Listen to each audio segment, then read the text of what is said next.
maybe I'll bring back the human aspects in Jumma again. Looking into, I remember when we were in the site, we found one of the teaching centers where the person was specializing in medicine, and he actually still is producing manuscripts, producing manuscripts on a paper base. So this was something interesting. And then also the way people have attached themselves to the documents, to the manuscripts, and the relation they have created was a lot of immense. Maybe Dr. Jama, if you want to say a little bit. Yes, it was very interesting to see one of these centers where we had a collection of traditional medicine, where there's a long list of trees and herbs and any vegetables used to produce medical traditional medicine. And on one side, the imam, who was also the healer, who was also the doctor, traditional doctor, was using on one side this indigenous knowledge. And this is really important because we were talking about the indigenous knowledge and how we are losing, and we can get within that manuscripts, within those centers. And at the same time, he has Ibn Sina, his book, so modern, if you want, medical terms. So he was using the traditional ones, the historical indigenous knowledge through those manuscripts. On the other hand, in a local language, interestingly, as Dr. Nuruddin was saying, the issue of when you see the script written in Arabic, it doesn't mean that it's an Arabic language. So it's in our own language. It could be Somali Ajami, it could be Oromo, Afan Oromo, written all local languages. So we found this interesting combination of the educator, the doctor, the traditional healer, and also the Center for Knowledge Production where he leads.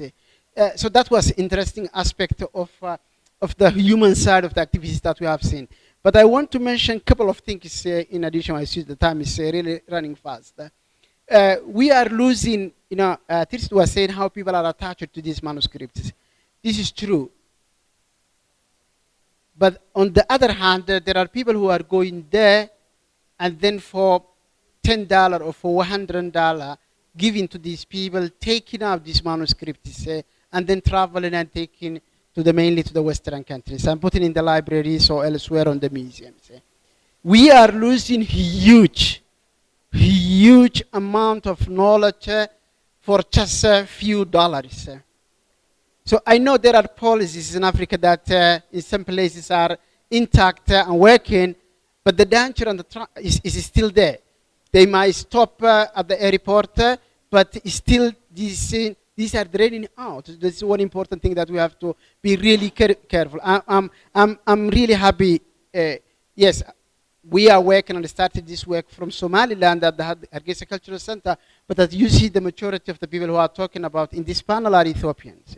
And the reason being because we feel that in that part of Ethiopia that we have visited, and not only in that, because we are still missing Wallo and other regions, where is still this connection to the manuscript is still survive. So we need to take the awareness there, so to avoid that this knowledge leaves the region. We are happy to have Dr. Johannes, for instance, the director of languages and cultures in Ethiopia, but at the same time the director of FANALA. So the two most important figures from the academia and from the government side in Ethiopia that can do something substantial together and immediately to protect those manuscripts. Because of those manuscripts also belong to us in Somaliland, because of some of them and majority had direct connection to Somaliland and in general to a knowledge production center. So I'm starting from Berbera all the way to Harar, passing through Saylac. One last point that I have to say is not this specific project, but the previous one that we went to visit in Harar. One of the interesting things that we have seen is, for instance, the connection of another one more time man coming from originally from Bur'o and Sahal Ali. Who knows who is Sahal Ali? Probably if I say that man is Rare Sahal, if I say Suad, someone will say yes, we know. we know who we are talking about. But then finding Sahal Ali Qutba in Harar, where he spent his last days, and there is an entire generation of people who are healing from him, but today they are not Somalilanders. Probably you have some votes there if you bring if you bring back to Somaliland. But that is a human connection one more time that we found Somaliland being connected through Harar in this rich culture that we have to bring back. Sahal Ali was one of those who was taken 3 months before the Mawlid till Nabi to Harar. Camel is coming from Bur'o. That was his tribe. Every year he was taking the camels to slaughter for Mawlid Nabi in Harar, and that was his route until the last time when he was, at some point he was not anymore traveling, he was given the only non-Harari origin person that has been given to have his khutbah within the jungle. And this is a really important point, one more time, that we need to document. We need to write about it, and we need to get that history back to Somaliland because it's the real connection that we have. So the human side of these manuscripts goes really beyond any topic. We could talk any topic today here that are linked directly to the book. I am cognizant of the time, and I want to give a chance to the audience to ask questions too. But before I pass it to the participants, what is the future then? I mean, and also maybe if you could talk about the status of endangerment of the manuscripts themselves too, the climate change, everything we say about it. Yeah, so I think this last question, I'm not a good person to ask because I'm not a manuscript expert. I would like to follow up on what just Dr. Jama just said. About the human meaning of these manuscripts. There's one point I would like to add to that. Particularly in Ethiopia, we have voices, dividing voices.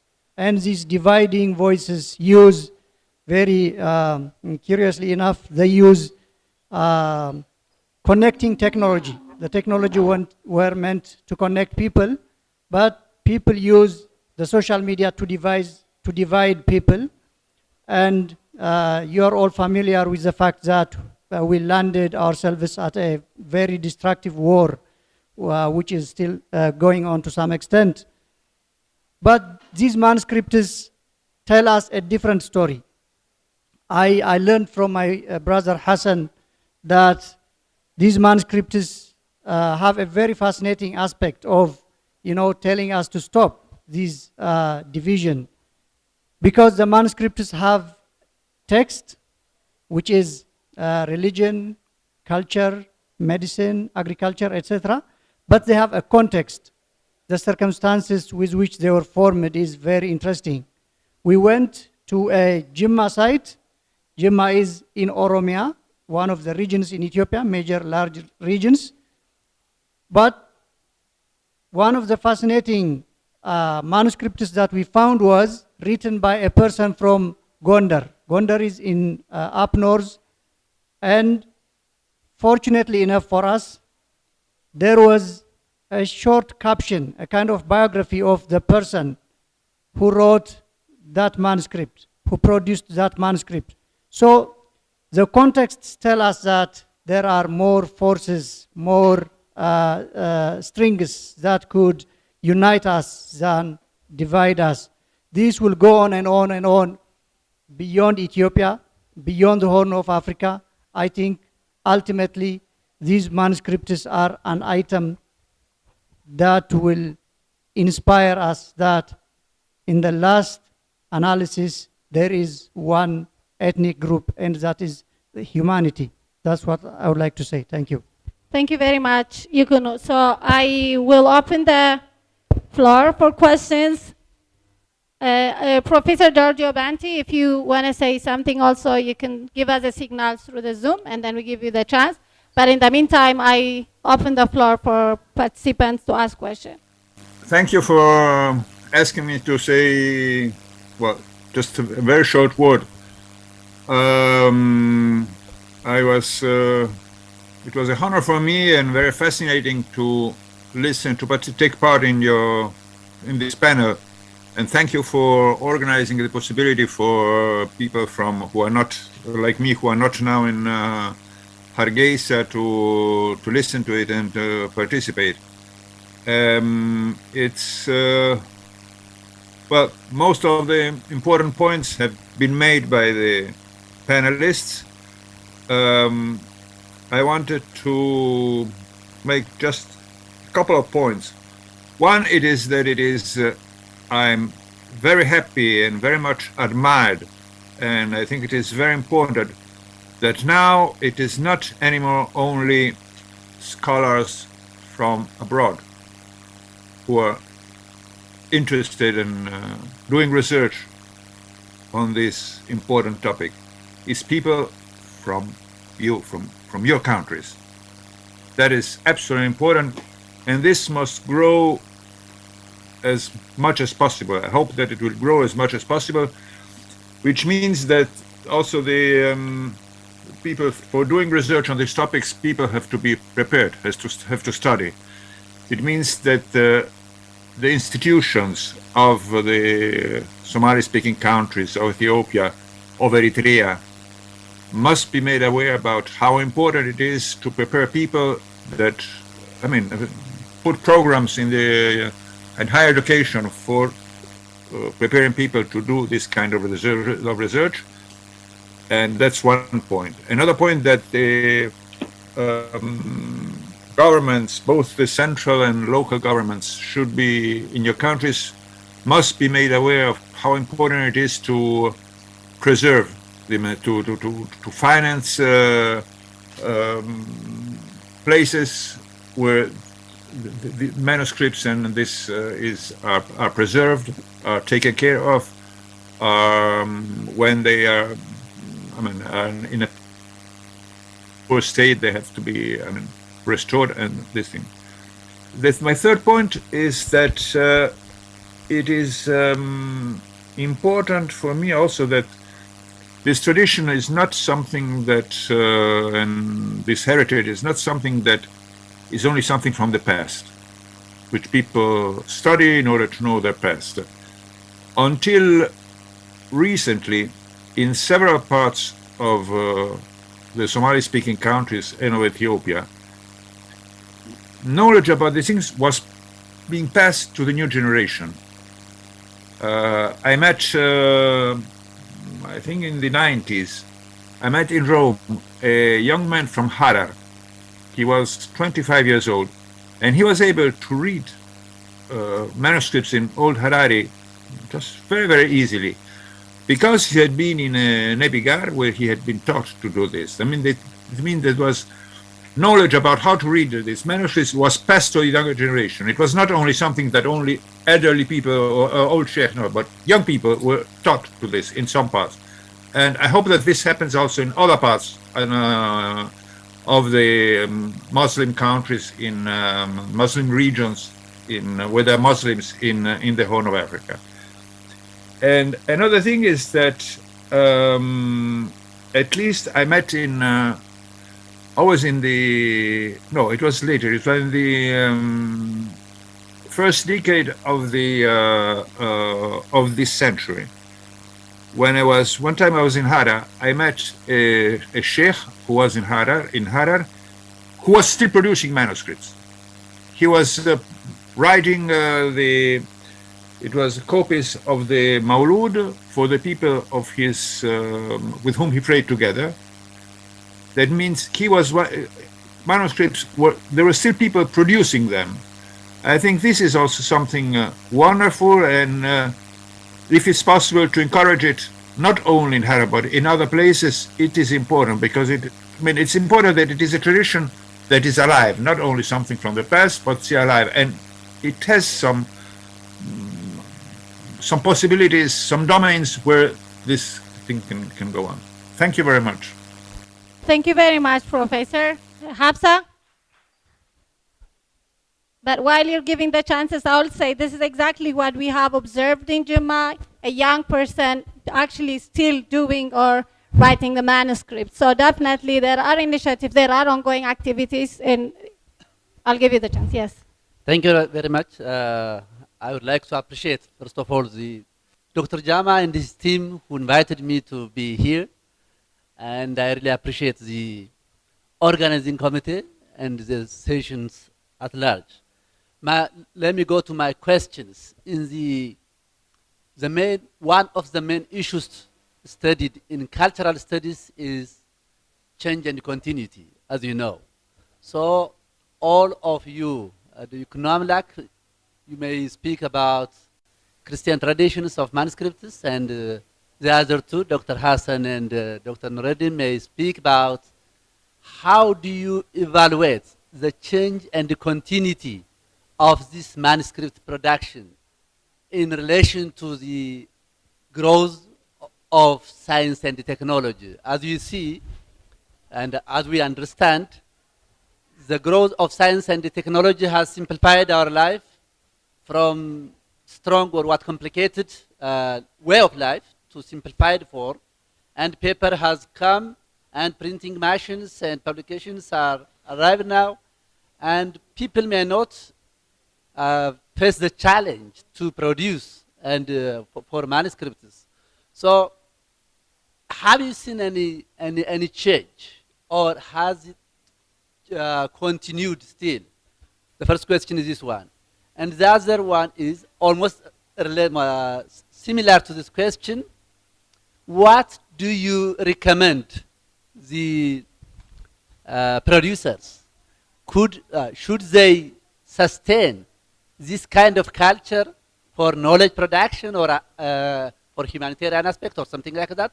Or should we substitute the results or innovations of science and technology replacing this manuscript production like with machines, something like that? That's my question. Thank you. Thank you very much. I think it's a very interesting subject, and it's a subject that needs to be really to be preserved. I would like to let you know, I don't know, I used to be working in the Somali Academy of Sciences and Arts in Mogadishu before the war, and they have a very significant number of manuscripts in that academy. I don't know what happened to it after the war. I already told Chama some time ago, and I was hoping that he might actually follow it up to see if we can preserve some of these ones. So I think there was a really big collection of manuscripts in the academy. That's the first time I actually came Farguri. It's what you call the Farguri documents. And also I'm asking you another question, which is, could you also have we looked like Maid, the site of that shrine? I'm sure there are also documentations there. And then Sanag, that region is also rich in old monuments, and maybe we can look at also. I'm not sure whether they are there or not there, but maybe that's also another area where we can look, where you can look, in terms of maybe not manuscripts as well as anything that's also been taken out as heritage systems. Thank you. I think let me take this opportunity to thank Hargeysa Cultural Center and partnering institutions for taking this initiative. I think these all manuscripts and catalogs are very much linked to our identity, and that is the importance that they have. I have two quick questions. My first question is, what are the important narratives that we can learn from these manuscripts and catalogs? One important narrative you already indicated is, we were told and still tell ourselves we are oral society and we were oral society, and you said it's false. So what are the other important narratives we can learn from these manuscripts? And my second question is, for sure we all agree upon to preserve these old manuscripts because they are very old and they may disintegrate if we do not preserve. So what is the best way we can preserve them? Thank you. I think my question is almost subsumed by the last speaker, but since it's an oral tradition, my voice has to be heard. About preservation again, because a lot of us have learned about the manuscripts in Timbuktu only via the preservation projects. And preservation goes with the other side of the story, which is visibility, expansion, widening of access, etc. I'm just wondering if we are aware of any way in which these can be done through projects, which funding is available, because all these objectives, we cannot take away the funding and the need for funding from it. And sometimes that's where the conversation needs to kind of land. And whether UNESCO has been approached to support, because most of the Timbuktu started with national governments, South Africa, Mali, coming together to lobby, etc. Is there any projects, is there any attempts to tie in funding and projectization to make sure that this is digitized, both for preservation, but for widening of access and the public, wider public getting to know about it? Thank you. So I'll go with. Assalamu alaikum, guys. Thank you. Can I just take the opportunity to thank the organizers? I think it's amazing. It's amazing to organize this kind of knowledge, especially in Hargeysa, in here. And it's good to make aware of young people, their background, their identity. I'm a mom who grew up in Western country, raised in young people. And obviously from young age, I realized the importance of identity and knowing your people, where you're from, your background, and that what makes you who you are. And from young age, I realized Timbuktu was, because I'm into history, so I realized Timbuktu was the knowledge, the center of knowledge years ago. So then I made my own children aware of that. But I was gonna ask a question. It's all important, realizing that knowledge and perceiving that knowledge. How are you planning to pass that knowledge to the young generation who are based on social media at the moment? I mean, they're all into social media. How are you planning to put that into the school system to teach them that knowledge so they are aware that it's there? Thank you very much for the excellent question. So I'll start with Dr. Jama and randomly go through the panels. There are so many questions, and I don't know which one to leave for others and which one to answer. But quickly, what happened to the manuscripts in Mogadishu that Saadia was asking? As unfortunately happened, everything has been looted. And some of those manuscripts are available on eBay. If you click now on eBay and look for manuscripts, you will see someone who is selling with $100 or $500 and sometimes more. Few manuscripts are available in Rome at the Vatican Museum. So there are 6 manuscripts coming from that place. So we know some of those manuscripts. Famous one is available in some Western museums, but many of these manuscripts are in the hands of black market, let's call it in that way, and you can buy for few dollars or couple of hundreds of dollars on eBay. So they are circulating. At least they are not destroyed, but they are circulating, and some of them have the stamps, and we know. For the second question, so for Guri, on Maid, unfortunately, I visited and there is nothing in Maid. There is many other historical elements still remaining in the memory of the people, for sure, but the physical manuscripts are not available. Again, it happened that for what happened in Somaliland, people moved and those manuscripts, if they were some in Maid, they are not anymore. Even in Aubar Khadle, where when I was young, I remember in Sheikh Yusuf al-Kaunain, here, less than 45 kilometers, there are a lot of manuscripts. I remember at the time. Today, nothing is there, nothing. One single page of those manuscripts available, so lost those manuscripts. For the technology, should we maintain? In my opinion, yes. Not in a knowledge production way, because of we need to move with the technology and science, so we don't want to remain behind. But they have an artistic aspect of production. So just for the artistic aspect, I would maintain. In fact, we invited someone from Harar last year and trained young Somalilanders here to how to produce this kind of historical book binding and book coverage made by the skin still, because it is artistic aspect rather than, I would love to see the content is in digital way because they can access everyone, and I don't need to still, but the artistic aspect is fundamental. So we need to pass to the next generation to this knowledge, to this artistic aspect. So I would say the continuation is for that. But for the preservation and for the access, as Emmanuel was mentioning, yes, what we are doing here, for example, all those manuscripts, the ones in the gallery are digitalized now. So we had a digital version in a way that people can have access to them, So in case we lost, we still maintain the content. But I will leave for the other answers for other people because there is a lot to say about the questions that has been raised. Okay, good. We already mentioned that we have several manuscripts in this region.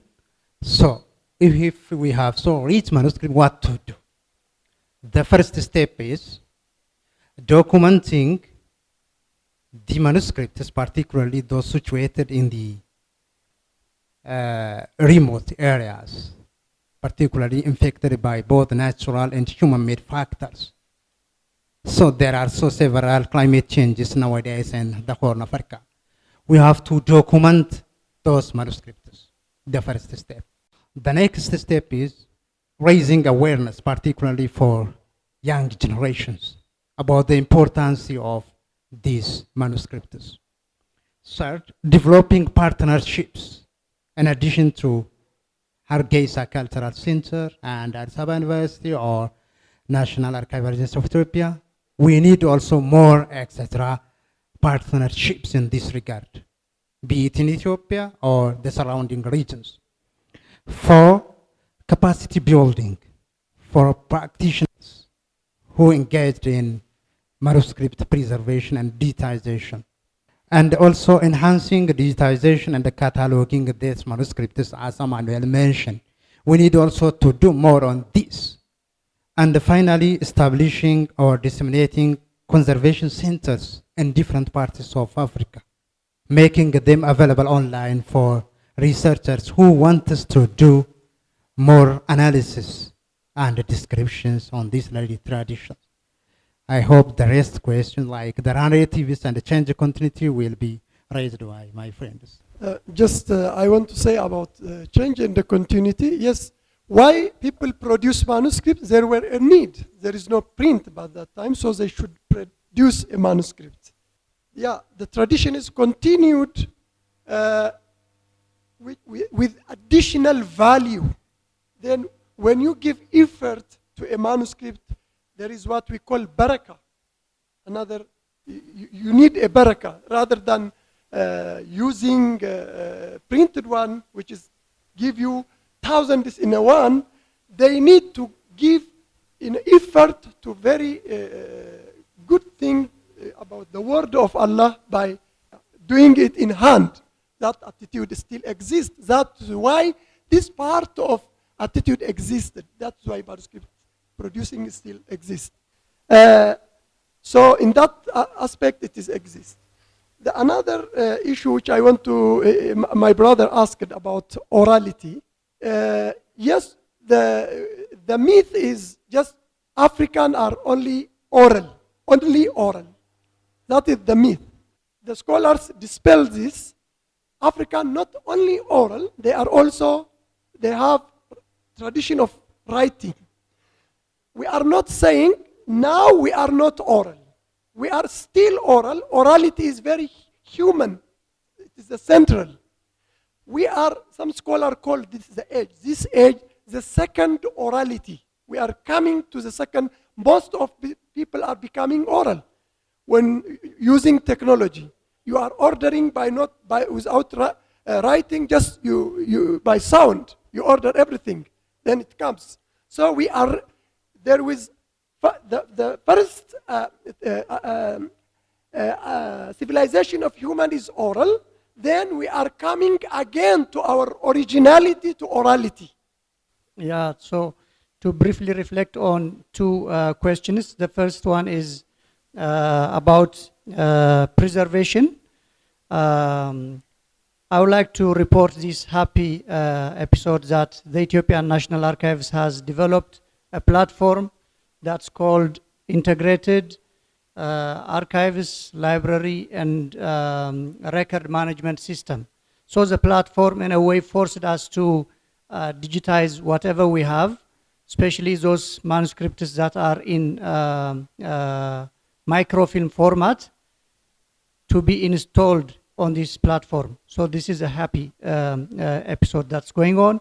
Another element is we are collaborating with different institutions for digital repatriation of whatever has been sent away by different means, you know. So we have some positive engagements with the University of Michigan, and as I am made aware, the University of Michigan has a collection, a huge collection of Ethiopian manuscripts, not because of the university's engagement on Ethiopian studies, but because of its access to whatever is available in the US library systems. So having access to that will mean a great deal of collection coming back to Ethiopia. So this is one thing. The other is about the manuscript culture that Dr. Johannes raised. We can say there is a decline in the manuscript culture, in the manuscript making culture. But happily for us, there is no decline in the love and adoration for manuscripts, which Hassan just described. It's a way of saying that churches and mosques haven't gone digital yet. So we still have the chance to retain very significant, but less in number, production places. In Ethiopia, I'm aware of the place called Andabet in Gondar, where they make manuscripts, and if anything, the price of manuscripts had increased tremendously. And this tells us that the love and the adoration is not declining proportionally. Thank you. Thank you very much. I mean, I would say in terms of continuity, and I will just take Dr. Jama's word, and I don't know if I could call it for aesthetic only, but I think there is also a human relation or engagement when you are producing the manuscripts, which we have still observed in these communities. So development and change in technology definitely change things, and this is for good and sometimes for a challenge. But what we have seen in that aspect, some of the makers, they try to preserve them, is very disheartening, very sad. They are trying their best in the instruments and the capacity they have, but they need support. And we're not going to be saying, okay, keep on producing it just for the production, for the study, but there has to be the capacity building that we say. And in terms of initiatives, Dr. Jama mentioned about the attempt we did or the still engagement we have in terms of traditional book binding. And I remember 2 months ago, there was also a manuscripts production for young people as a summer camp or as a summer training activity to do, to bring back this connection to the younger generation in terms of preserving history, identity, engagement, doing things by your hand. I mean, I don't want all the camels to get killed to produce the skin for the manuscripts, but yet still this was parts and parcel of the development it has. So there are initiatives like this. Maybe I'll give you, in terms of what are you gonna do with this, yes, it matters, creating this knowledge and sharing it out, and the research is still ongoing, and maybe what do we want to do with it? No, more than that, there is one unanswered issue raised by Emmanuel when it comes to the funding issue, which is, I think it's important. These kind of project, at least the still last projects that we were discussing, has been started here from Somaliland, from here. And you mentioned UNESCO, and you know, if you don't know, you have to know now, there's a kind of love-hate relation with the UN related things when it comes to Somaliland. And UNESCO, yes, we discuss fundamental issues with UNESCO, and because of, take the case of take as an example the case of manuscripts, they are so short-sighted sometimes that they focus on the case of recognition of Somaliland rather than losing such a important thing for all humanity. And we stick on the issue of being Somaliland as an entity that's applying for protecting large scale or protecting or starting these projects. And sometimes it becomes so simplistic to think that what we are losing goes beyond the recognition of Somaliland. So we stick on that, and they stick on their stupidity, sorry for the word, sometimes. For that reason, we didn't approach to them deliberately in this case. The reason being is also the ownership. We would love to start these things and do by ourselves. That's why we approach it to the institutions that have the same level of an interest and feel the ownership. So this is something with no external funding coming from the Hargeysa Cultural Center, the University of Addis Ababa, the ENALA, and so on. Those institutions to have feeling the responsibility to preserve these things for their ownership. Then when the funds come, we will see. But we don't want to start on the other way around, saying we need funds in order to do these things. And if UNESCO sticks on these minor issues, we will leave for them and for their funding, and we will do this by ourselves. And those who are really believing that we have to preserve this despite of the recognition of Somaliland or not. So funding are available, but sometimes they bring conditions that we cannot abide by. We would love to do in the opposite. Who want to join us is invited, and we are happy anyone who is coming on board and supporting us.